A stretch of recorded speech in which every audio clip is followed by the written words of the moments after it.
Sir जसं तुम्ही म्हणताय की एखादी रंगभूमीवरची भूमिका असेल तर त्याचं पूर्ण रूप जे आहे एक चित्ररूपानं ते आपल्याला तातडीनं 1.5-2 तासामध्ये पाहायला मिळतं.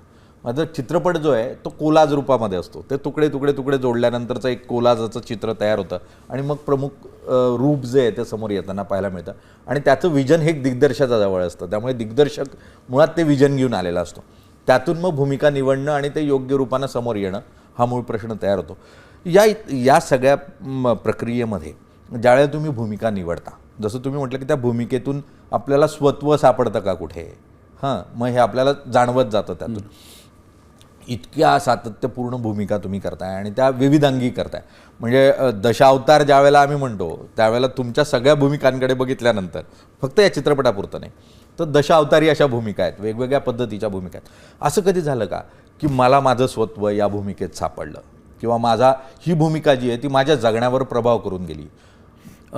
अगदी खरं सांगायचं निलेश तर आयडियली म्हणजे आदर्श हे असं आहे की कुठलाही नट आपल्या व्यक्तिरेखेमध्ये करताना गुंतत नाही, त्यांनी गुंतू नये, त्यांनी अलिप्तपणेच ती करायची असते आणि आपण ती व्यक्तिरेखा आहोत असा आभास निर्माण करायचा असतो.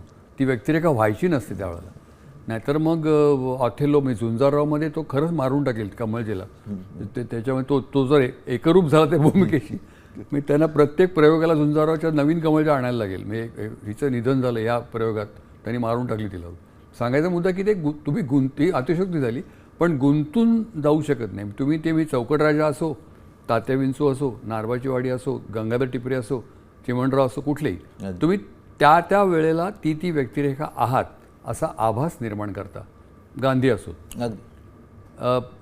पण तुम्ही त्या व्यक्तिरेखेच्या तयारीसाठी केलेली जी एक धडपड असते, खटपट असते, एक प्रयत्न असतात, मेहनत असते, कष्ट असतात, त्याचा किंवा ती भूमिका करून झाल्यानंतर तुम्हाला ज्या प्रतिक्रिया येतात त्या प्रोसेसचा, त्या प्रक्रियेचा तुमच्यावर परिणाम होऊ शकतो. तिथं तितकी परिणामकारक व्यक्तिरेखा असेल तर किंवा तो प्रसंग त्यावेळेचा ते त्यांनी नाटककारांनी किंवा लेखकांनी निर्माण केलेली परिस्थिती त्याचा तुमच्यावर परिणाम होऊ शकतो. तर तसा माझा झालेला आहे. काही वेळेला आता मानसिक संतुलन बिघडलेल्या विषयांशी संबंधित ज्या कलाकृतीमध्ये मी काम केलं.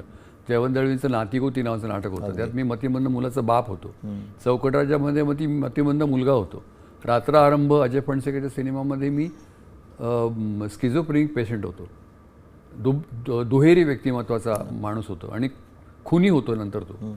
तर हे मानसिक संतुलन बिघडण्याच्या ह्याच्यावरचे जे असतील प्रसंग त्याच्यामुळे त्या प्रयत्नांमुळे किंवा तो रोल केल्यानंतर ती कलाकृती समोर लोकांच्या गेल्यानंतर मग काही वेळेला मला असंही झालेलं आहे की मानसिक किंवा शारीरिक अपंगत्व आलेल्या मंडळींशी किंवा त्यांच्या नातेवाईकांशी, कुटुंबाशी किंवा त्यांचा सांभाळ करणाऱ्या संस्थांशी माझा संबंध आला, येत गेला, टिकला.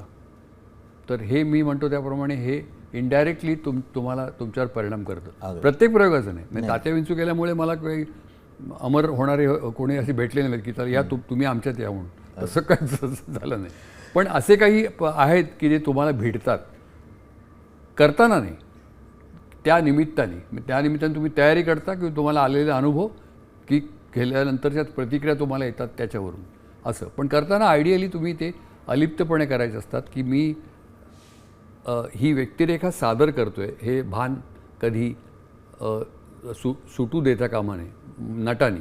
म्हणजे एक अलिप्तपणे तुम्ही स्वतःच्या बॉडी इमेजकडे पाहू शकता की मी बाबुली मिस्त्री करतोय दशावतारमध्ये. मी बाबुली मिस्त्री मी काय करतोय, मी बदलतोय स्टेजवर गेल्यानंतर वेगवेगळ्या रूपात, वेगवेगळ्या रंगात, वेगवेगळ्या अवतारामध्ये.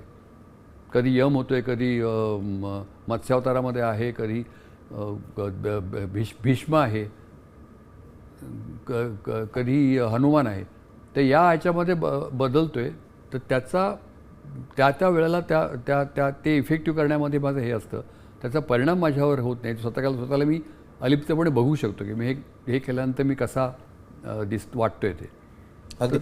मुळात अभिनेता म्हणून आपण भूमिकेबरोबर मिसळून जाताना आपल्यातलं स्वत्व अलिप्तपणे बाजूला ठेवून त्या भूमिकेबरोबर काम करण्याचा प्रयत्न तुम्ही करतो.